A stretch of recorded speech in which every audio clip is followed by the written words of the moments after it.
Oke, kalian pernah berpikir gak, gimana sih awal mula animasi sebelum Disney, Pixar, atau anime?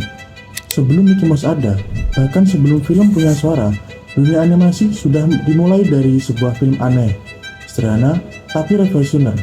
Yuk kita telusuri perjalanan animasi dari Phantasmagorie ke Felix the Cat sampai masa keemasan ke animasi tahun 1928 hingga 1960.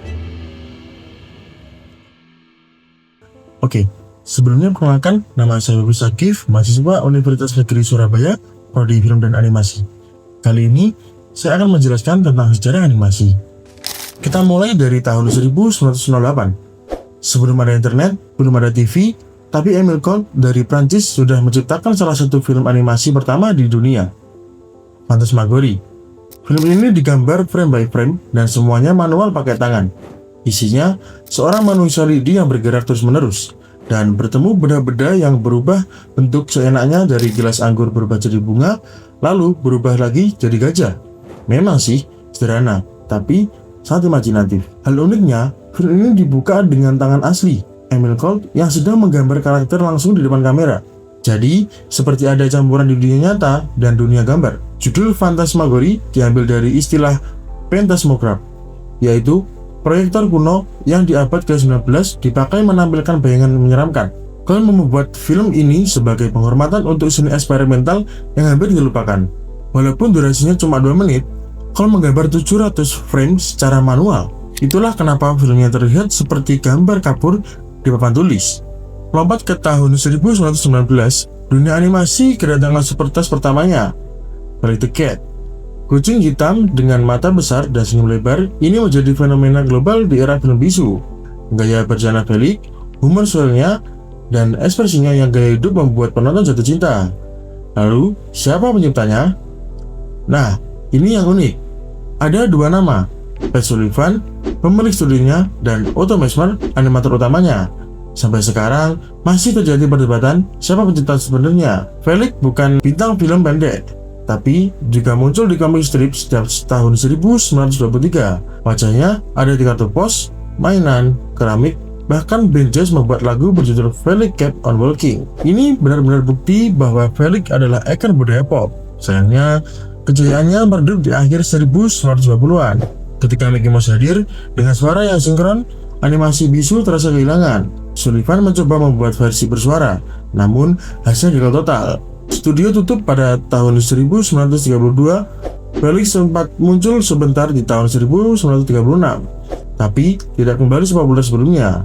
Nah, kita masuk ke era paling penting dan paling seru dalam sejarah animasi, The Golden Age of Animation, dari tahun 1928 sampai 1990-an. Semuanya berubah di tahun 1928 ketika Mickey Mouse muncul dalam Steamboat Willie. Ini adalah kartu pertama dengan suara yang sinkron dengan gerakan karakter. Selangkah, siulan, dan aksi Mickey punya suara yang pas.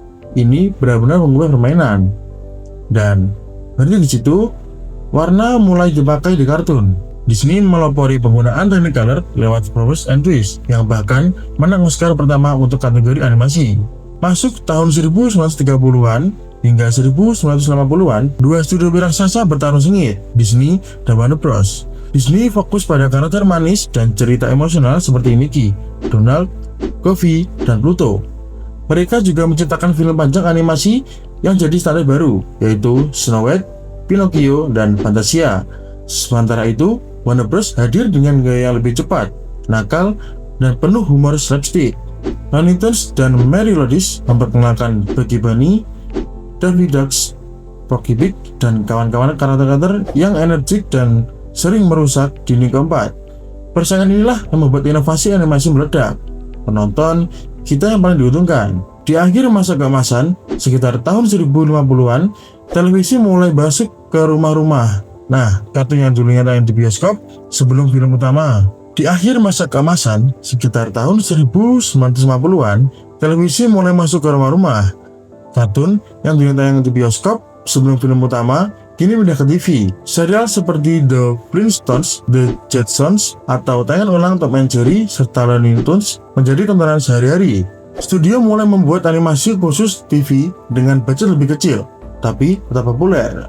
Dari Phantasmagorie yang hanya manusia lidi ke Valley the Cat yang jadi superstar film bisu, hingga Mickey Mouse dan persaingan Disney Warner di masa keemasan. Semua itu berbentuk fondasi animasi modern. Tanpa era ini, mungkin kita tidak akan punya Pixar, Animax, atau animasi 3D yang kita tonton hari ini.